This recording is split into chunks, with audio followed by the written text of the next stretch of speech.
It is the News Blitz with Randy Wang on Talk Radio 790 KABC. We're here every single day from 5 to 6 talking about the local issues that matter to you most and taking your phone calls at 800-222-KABC, 1-800-222-5222. Your emails as well at randykabc@gmail.com and search for the KABC News Blitz wherever you get your podcasts. Gavin Newsom has been doing a lot of interviews lately because he's been doing a lot of podcasts lately, specifically his own podcast. And they don't usually go too well for him, and he only seems to get in trouble. Speaking of getting in trouble, he's going out with Bill Maher tonight, and I don't know how well that's going to go for him either. But I cannot get over the podcast that Gavin did with liberal columnist Ezra Klein, because Gavin Newsom was using this podcast as a vehicle to talk about national issues, not have to talk about his performance as governor or the failures of the state of California, and the exact opposite happened. And the first part of that podcast focused pretty exclusively on California's housing policy. Something that Gavin Newsom likes to say is emergency number 1, 2, and 3, California's original sin, that we cannot build fast enough and it is too expensive to live here. Well, I wanted to hear what Ezra's take on this was and all the failures of Gavin Newsom, because this has been one of Gavin Newsom's number one priorities, and it really hasn't gotten much easier to build here, let alone much more affordable. Let's listen to what happened on Gavin Newsom's stupid podcast. There is, I think, something bracing as a liberal about asking this question of why in the places where people who agree with me govern, you and I don't think have that different politics, aren't the outcomes what I want to see? Why can't I go say to the Texans or the Floridians, no. You just have to do our policies from California. Right. And I think it's a very important thing. I mean, we have one party rule in this state, and this should be a utopian paradise, except we can't actually get anything done. And that's the thing I'm grappling. And one party rule on the other side, just as bad. Go look at Alabama.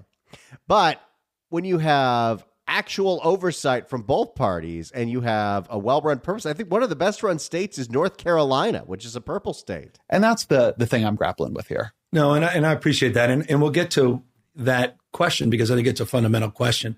And it's interesting what you sort of define from that prism that's important, because what people are actually looking for isn't necessarily what you are identifying specifically. I would challenge as the problem. That said, what you identify as, well, you're the one in charge. You can get whatever you want get pushed through. You've got a supermajority in the legislature, but the things that you have pushed through have not resulted in positive outcomes. What you identify as a problem, I completely agree with that. I was going back to my speech. My first speech as governor of the state of California.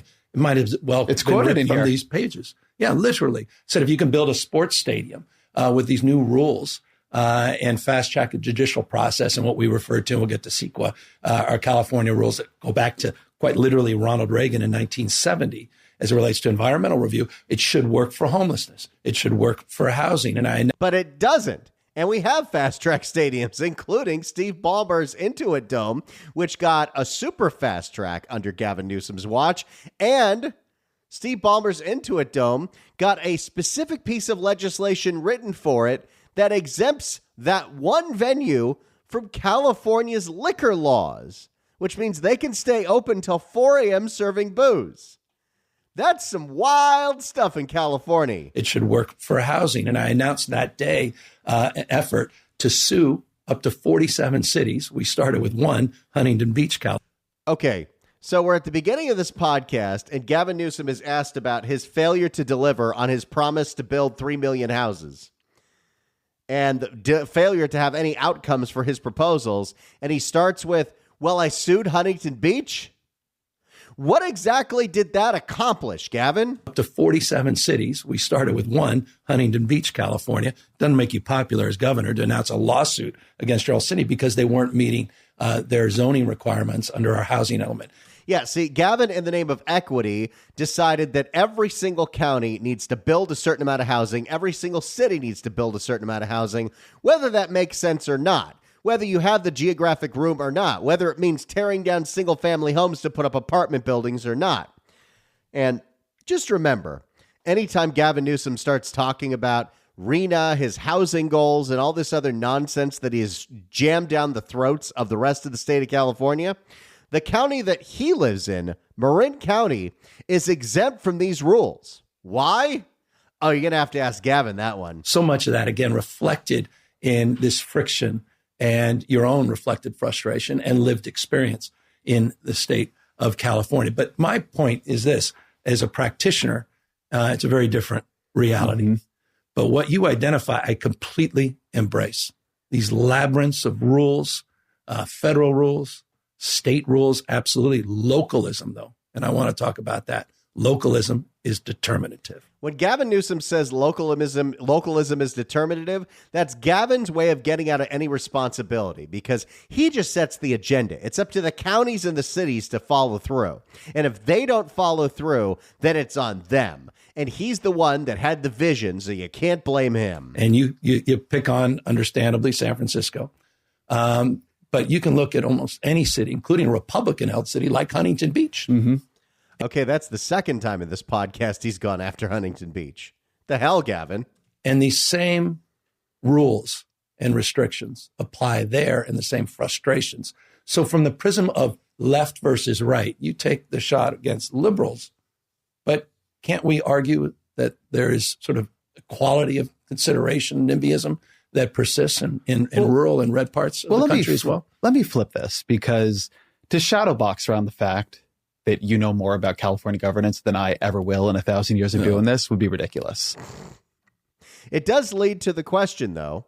Okay, Gavin, if it's not a party thing, if it's something that happens in red communities and blue communities, then answer this simple question: why is it so much easier to build in Texas? Why is it easier to build homes in Texas and California? They have, you established that in the book. In Houston, you make the point, I think it was 70,000 permits in 2023, just 7,500 in a much smaller city, San Francisco, but understandable contrast. But a city with more demand. More demand, and it's simply because they have no zoning. They have land use considerations. But Austin has zoning. Yeah, see, you can definitely make the argument that Houston has no zoning, which is something that's very interesting. But Austin has plenty of zoning. Austin's a very left-leaning city, and Austin built so much housing in the last couple of years that the cost of apartments is going down as the population there is booming. It can be done. Why isn't it being done in California? Bureaucratic idiocy. They have land use considerations. But Austin has zoning. Yeah, but not Houston in the context of that frame. But Austin also built a whole bunch of housing. What's the problem with California? Yeah, but not Houston in the context of that frame. The thing I'm getting at here, which I really would like the thing you just said, right, about localism, it's so important. And like, this is so much the conversation I'd love for us to have here, because the texture that you have been grappling with. This is not the conversation that Gavin wanted to have.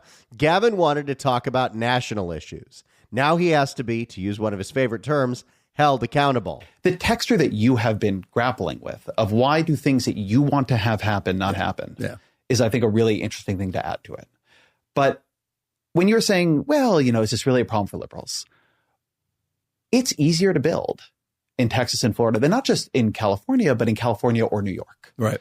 The cost of living crisis is worse in blue states. And a little bit of that is blue states are a place a lot of people want to live. But you should be able to, in places where you're governing for the working class, in theory. And your point is a point, and just to level set, so people listening, I completely agree. This notion of the supply-demand imbalance. I mean, you're making an Econ 101 argument. And that supply-demand imbalance is next level in the state of California. We're simply not building enough housing. Yes, and who's been in charge for the last 6 years? That had number one priority has been build more housing, and it hasn't actually lowered the cost of housing. Now has it? And that goes to, and you correctly identify NIMBYism and people. Oh, here we go. Gavin Newsom doesn't ever want to take blame for his own failed policies. So when he's backed against a corner as to why his housing policies have failed, he goes to the tried and true cliche, it's NIMBYism. The reason we can't build in California is NIMBYism. And that goes to, and you correctly identify NIMBYism and people, incumbent protection racket, so to speak, not just from a corporate perspective, but someone who's very satisfied with their backyard and their views, and their home and their community. They don't want density. They don't want other people moving in. They don't want any infrastructure built around it as it relates to transportation. They're very satisfied with what they have. And I think, and they abuse, in some respects, a lot of these rules that have been around decades and decades. You mean the rules that were put in place to slow down the process? To advance that aim. So you identified all this, I think, pretty well as a problem for the state and for you. So when you gave a State of the State a couple years back, I'm genuinely forgetting the number. What was the housing goal you set? We said, well, we had an audacious goal that was a study of studies. No, the goal was 3 million houses. That identified what the state would need in order to address the supply-demand imbalance. But we made the point we were going through a legally binding process, what we refer to as our RENA goals, and we've established that. Here is the legally binding goal, 2.5 million units by 2030. And that is nowhere close to that. And that is the established state policy. And that's the goal. So you're not on track for that. Not even close. Why? Gavin's in charge. Gavin has supermajorities. Why can't Gavin get what Gavin wants done? For that. Not even close. Why? For, well, a number of reasons. Macroeconomic. I mean, I think you have to be fair as it relates to the realities of what just occurred as it relates to the constraints around the markets. You're saying here that interest rates are high. Interest rates are high. Obviously, we came out. They're high now, but they weren't high for the first, 3 years of your governorship? They were pretty darn low in 2019. And yeah, there was COVID, but the interest rates were rock bottom in 2020. I should know. That's when I bought. Interest rates are high. Obviously, we came out of a very difficult period during COVID. But he was too focused on making sure nobody could go to restaurants instead of actually building housing. He was too busy commandeering hotels and turning them into homeless shelters. But fundamentally, because of the inability to get local government to get out of the way and allow for more construction. Of course, it's local government's fault, because if local government says this doesn't make a whole lot of sense there, Gavin sues you and says, no, we're doing it. Inability to get local government to get out of the way and allow for more construction. And that's why we created a housing accountability unit. That's why we've taken 800 actions. That's why we've unlocked 7,500 units. Has this lowered the cost of housing at all? No. And that's why we have advanced 42 CEQA reforms and some of the most significant housing reforms in California history as it relates to ADUs, which you identified. Yeah, ADUs now you can build. Finally do in single family home zoning and duplexes. But at the end of the day, state visions realized back to localism. It's all localism and NIMBYism. Nothing is his fault.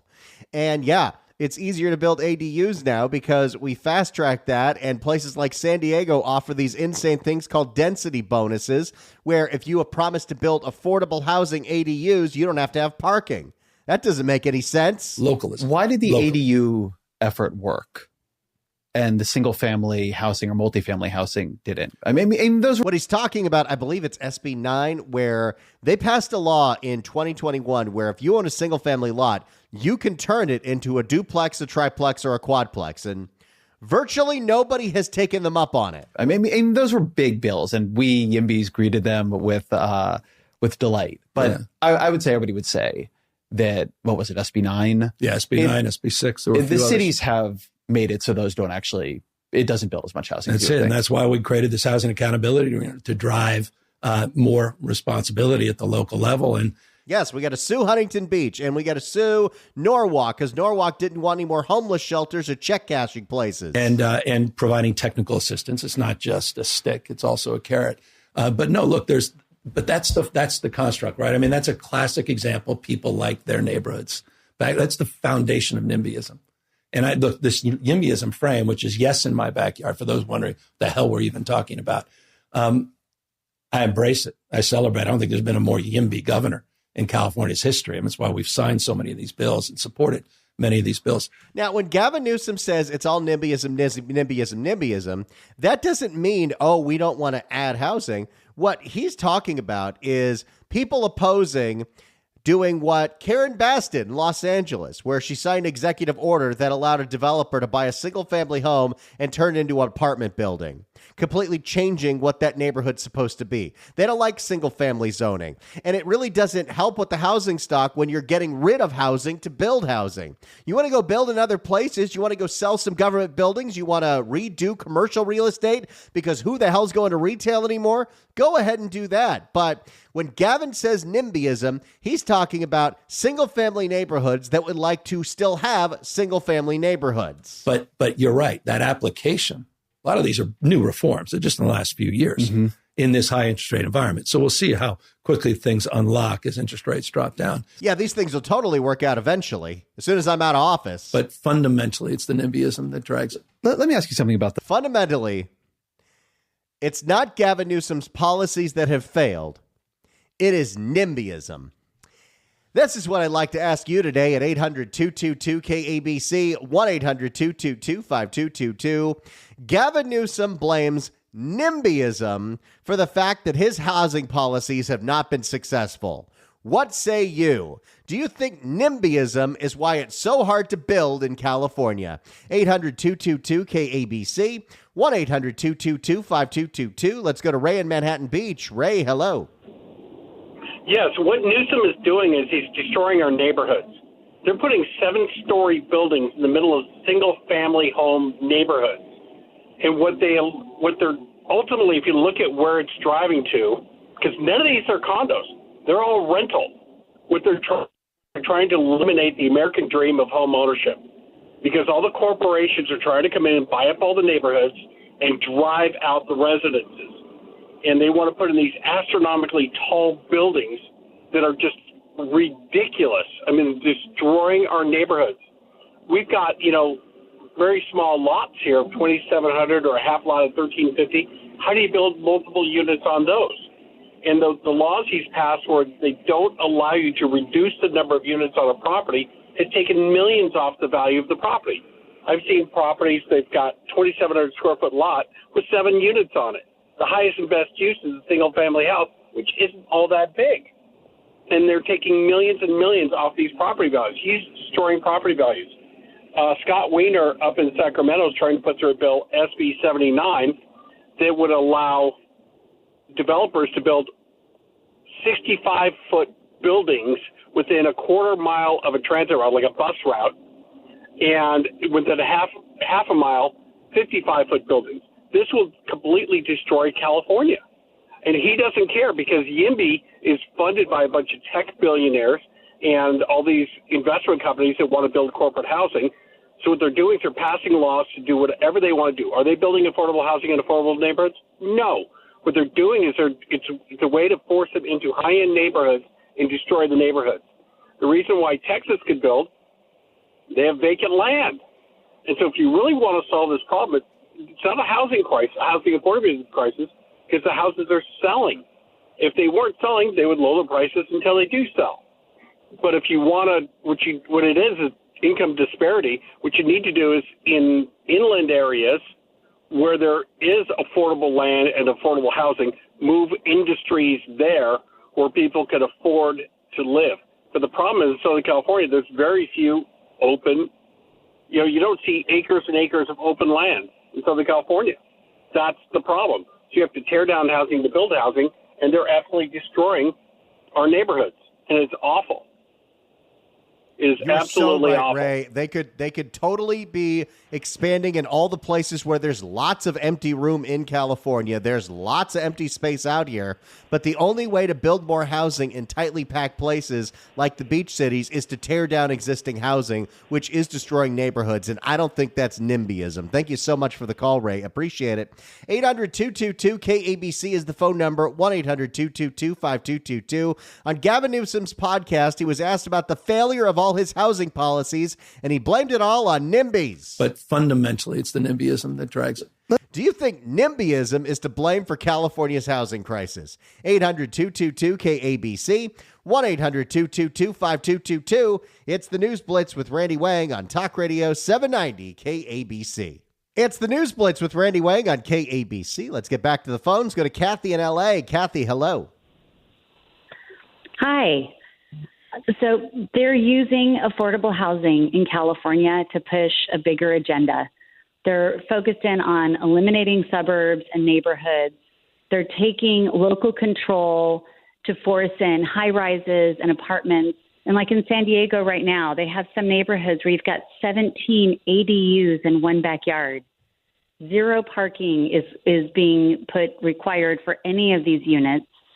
It is just simply a power grab that is disguised as progress. And Ezra Klein has been on so many different outlets sharing this same messaging that this is how you get it done. And it's interesting the language that they're using to communicate their message. It sounds like, hey, we're trying to make it affordable, trying to get rid of regulations.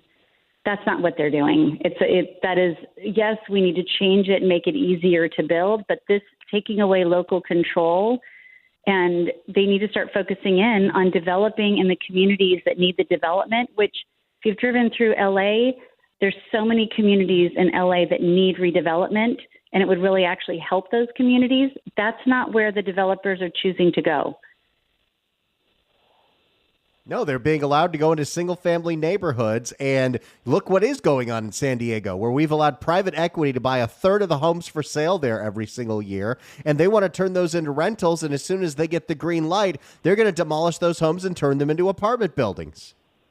Where are the starter homes going to be? If they actually really care about helping people to get generational wealth and actually work their way up, you need to have the starter condos and starter homes where families can, scrape together and you get your start going. But those are going to be eliminated and everything's going to be city. They're not also focusing in on the infrastructure that's going to be needed. That's not being put on the developers to build. That's being put on the cities, and it's unfunded. And I think LA should be considering this issue since LA has got a major budget issue. Oh, you're totally right. They're not thinking about the parking. They're not thinking about the sewage, the electricity, any of it, and it's going to be a disaster. Thanks so much for the call, Kathy. Appreciate it.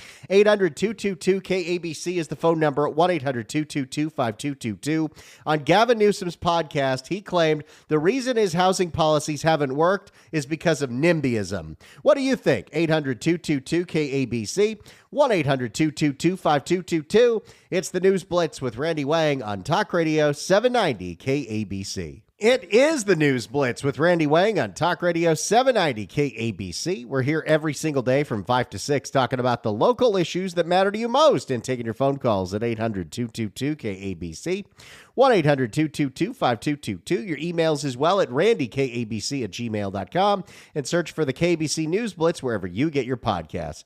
We're taking your phone calls at 800-222-KABC, 1-800-222-5222. When confronted on his podcast about the failures of his housing policies, California Governor Gavin Newsom blamed it on NIMBYism and local governments that won't do what he wants. But fundamentally, it's the NIMBYism that drags it. What do you think? 800-222-KABC, 1-800-222-5222. Let's go to Ben in Redondo Beach. Ben, hello. Hey, how you doing, Randy? Doing great. Hey, I just wanted to say, nobody points out, I live in a really nice little single-family neighborhood, and they built this eyesore behind me that looks right down in my backyard. They split the single-family lot. Now it has a half number. It was 1630, and now this has its own address. And I was at odds and battled with the owner over the thing, but I talked to him when it was done. And, they're selling this thing that it's a good idea and you can make a profit off your backyard and get extra rent and help your mortgage and all.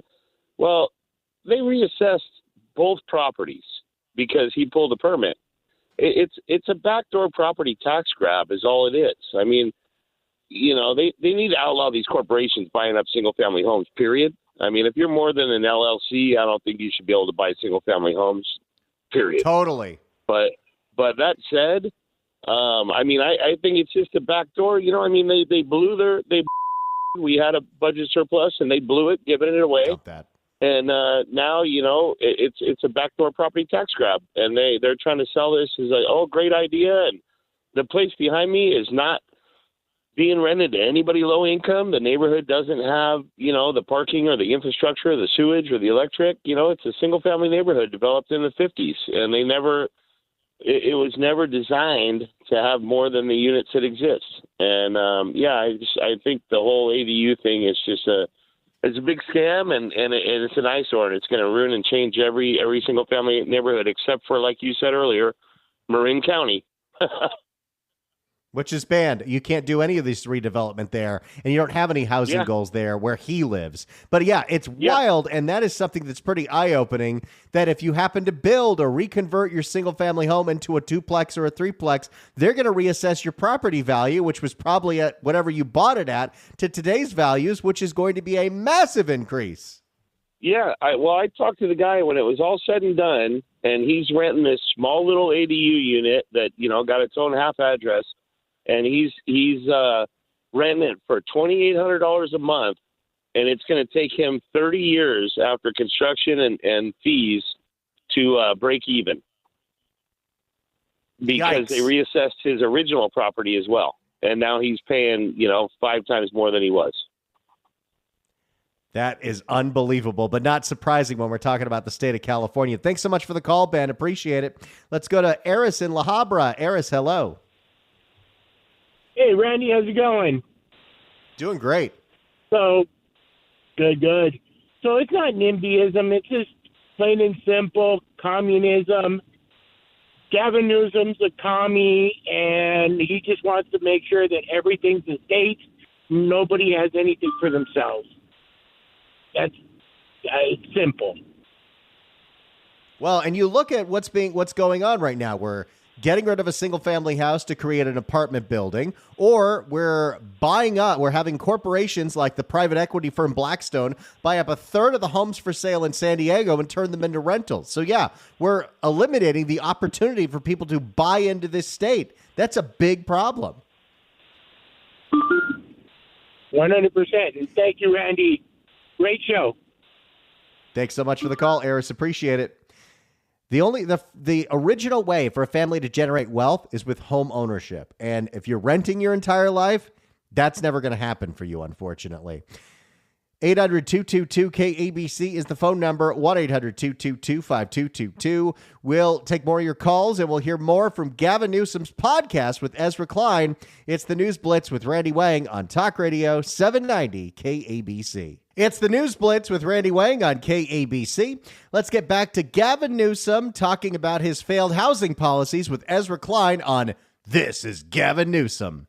The most narcissistic name ever for a podcast. But fundamentally, it's the NIMBYism that drags it. Let me ask you something about the housing reforms as I flip the whole table of this podcast.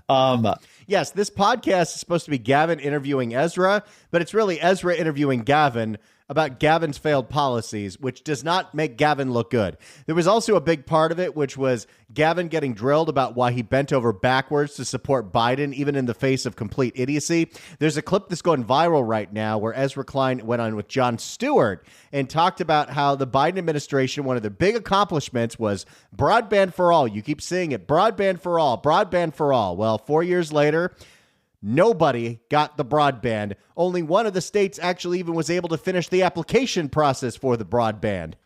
It's a mess. He told that story to Gavin too, but that didn't go viral because the only people watching Gavin's podcast are people like me. It's a problem with having a podcast host on.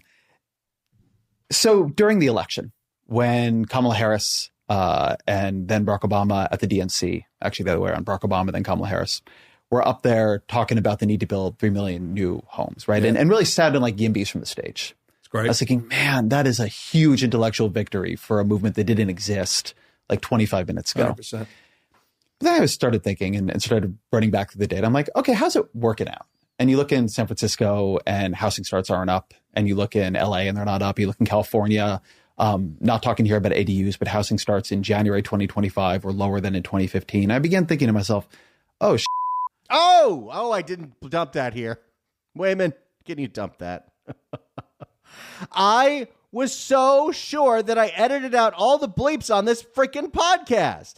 Have I explained how irritated I am? The fact that Gavin Newsom's podcast, where he gets to talk, he gets to curse with his guests, and me on broadcast radio talking about a news figure like Gavin Newsom and his guest, I got to edit out the swears.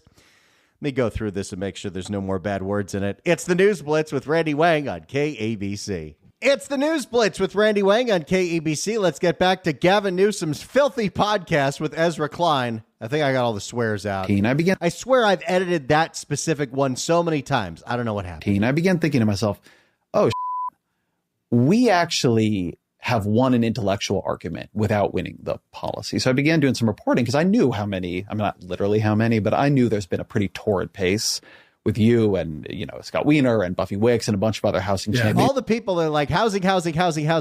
Everything they've done to increase housing hasn't worked. Scott Wiener and Buffy Wicks and a bunch of other housing champions. These are local elected officials in the passing legislature. Big bills. Yeah. And so I began calling developers in San Francisco and saying to them, what's going on here? Why don't I see a movement in how much you're building? And what they all told me was, I didn't end up writing this piece. I just didn't have time, but I've meant to for some time, was... Oh, please do, Ezra. All these fast track bills required me to take on a bunch of new standards and requirements, right? Prevailing wages and environmental standards and this and that made it more expensive for me to take the fast track than just do what I'm doing. The bills that Gavin and the state legislature put forth to expedite housing made it more expensive, the way they wrote the bills. So, of course, the developers are not going to fast track the housing if it costs more money to fast track the housing. All these fast track bills required me to take on a bunch of new standards and requirements, right? Prevailing wages and environmental standards and this and that made it more expensive for me to take the fast track than just do what I'm doing. It wouldn't pencil out for me to do it. Right. Now, look, I don't know if that's 100% true. I can see you. But if that's not it, why do you think all those... Gavin's so defeated. Yeah. Why do you think all those bills didn't lead to...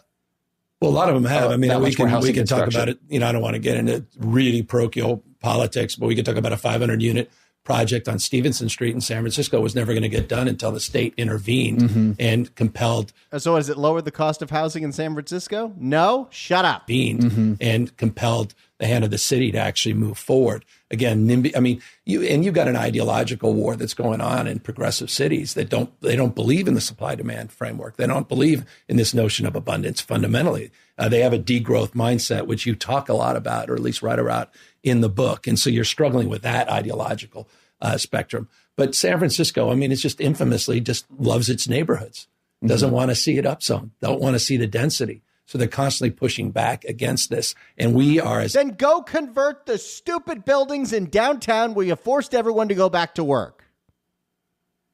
People want their homes in San Francisco. Not everyone wants to live in a place like that and live in an apartment.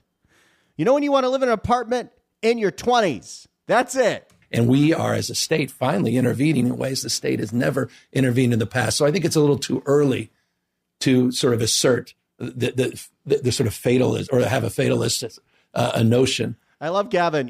So your policies haven't worked. He's been governor for 6 years. Oh, they will eventually. Of what hasn't yet occurred, when in fact we're starting now to flex our muscles and the application of these laws. You started this podcast by saying the first thing you did was sue Huntington Beach. How has that helped Huntington Beach? What are the outcomes of your actions, Gavin? And the application of these laws are now starting to fully go into effect. And ultimately, we want to see them materialize and manifest. But I think that's the friction. But look, let me just stipulate again, we're not arguing here. You're 100% right. I'm just asking. I'm curious. No, but also you're not. Gavin is such a chameleon. No matter who he's talking to, he 100% agrees with him on everything. Gavin is a very inauthentic person. Hey, do you have any questions for Gavin Newsom? I just saw this on Gavin's official Instagram. If you have any questions for Gavin Newsom, if you're a fan of his podcast, you can email your questions to Gavin Newsom at thisisgavinnewsom@iheartradio.com. This is Gavin Newsom at iheartradio.com. Now, I don't want you trolling Gavin. I don't want you saying mean things to him. But if you have legitimate questions for Gavin Newsom for him to read on his podcast, send whatever emails you want. This is Gavin Newsom at iHeartRadio.com. I don't know if he actually is going to read that, but go ahead and give it a try. Why not? I have to listen to this podcast every week, and this was the first time I really thought it was newsworthy outside of the whole Charlie Kirk trans thing, which that's kind of blowing up right now because the Department of Education's like, well, put your money where your mouth is, Gavin. We heard what you say on the podcast. You're going to support the bill that reverses that policy. We'll see what happens there, but I will have to suffer and find out what he does next week and the week after that and the week after that, although this weekend should be exciting because Gavin's going on Bill Maher. And I don't think Bill Maher is going to be giving Gavin Newsom a pass because Gavin Newsom is emblematic of a lot of the failures of that party right now. Well, here we are at the end of a week. Thank you all so much for listening. If you ever have missed any episode of this show, I'd love for you to subscribe to the podcast. You can go to kabc.com/newsblitz. You can go to the Apple Podcast app, iHeart, Spotify, search for The John Phillips Show, hit subscribe.